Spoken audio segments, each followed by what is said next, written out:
Grabe idol, game 5 na ito, ramdam mo pa lang sa simula na iba ang bigat ng hangin. Hindi na ito basta Hinebra kontra San Miguel. Ito na yung laban ng tibay ng loob.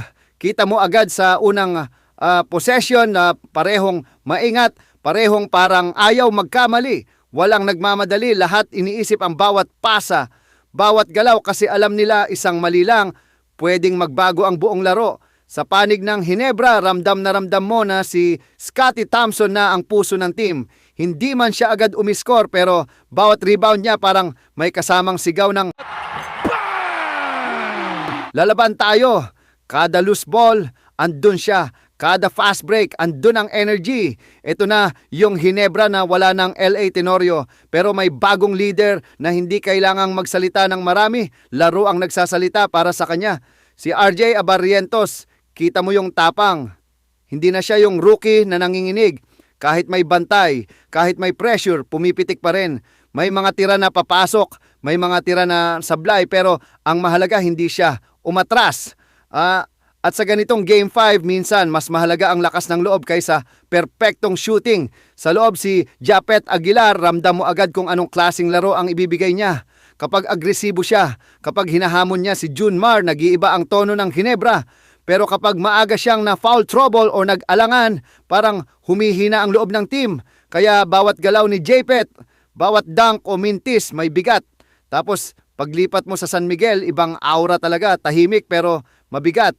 Hindi maingay, hindi pa nagse-celebrate pero ramdam mo na kampante sila sa sistema nila. Si Junmar, hindi kailangang pilitin. Isang seal lang sa loob, isang drop step, dalawang free throw, paulit-ulit parang makina, hindi flashy pero nakakainis sa kalaban kasi wala kang magawa. Si CJ Perez, eto yung player na kapag umiinit, biglang nag-iiba ang ihip ng hangin. Isang drive, isang tres, isang steal, tapos boom, 7-0 run. Pero ramdam mo rin na delikado kapag napapasobra ang emosyon, kapag nagmamadali, doon nagkaka-turnover na nagbibigay buhay sa Hinebra. Habang tumatagal ang laro, mas bumibigat ang bawat possession. Kita mo sa mga mukha ng players, pagod na pero hindi pwedeng bumigay. Kada free throw parang may kasamang dasal. Kada tres parang may kasamang hiyaw o buntong hininga. Ganito ang Game 5. Hindi mo na iniisip ang stats. Iniisip mo na lang kung sino ang tatayo sa huling sandali. Pagdating ng fourth quarter, dito na talaga lumalabas ang tunay na laban.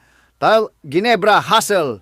Depensa, second chance points. It's San Miguel, composure, tamang spacing, tamang desisyon. Parang sinasabi ng Hinebra, kunin natin sa puso, habang sinasabi ng SMB, kunin natin sa isip. At sa huling minuto, dito mo makikita kung bakit ganito kamahal ang larong to. Walang sigurado.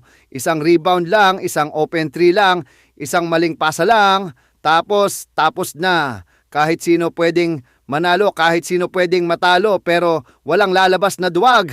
Kung tatanungin mo ako, idol, ramdam ko na bahagyang lamang ang San Miguel sa dulo dahil sa karanasan at kalmadong execution. Pero kung manalo ang Hinebra, hindi rin ako magugulat kasi ganito sila. Kapag sinabi mong tapos na, saka sila lalaban. Ito yung Game 5 na pagkatapos mong panoorin, mapapasabi ka ng ganito pala ang tunay na basketball.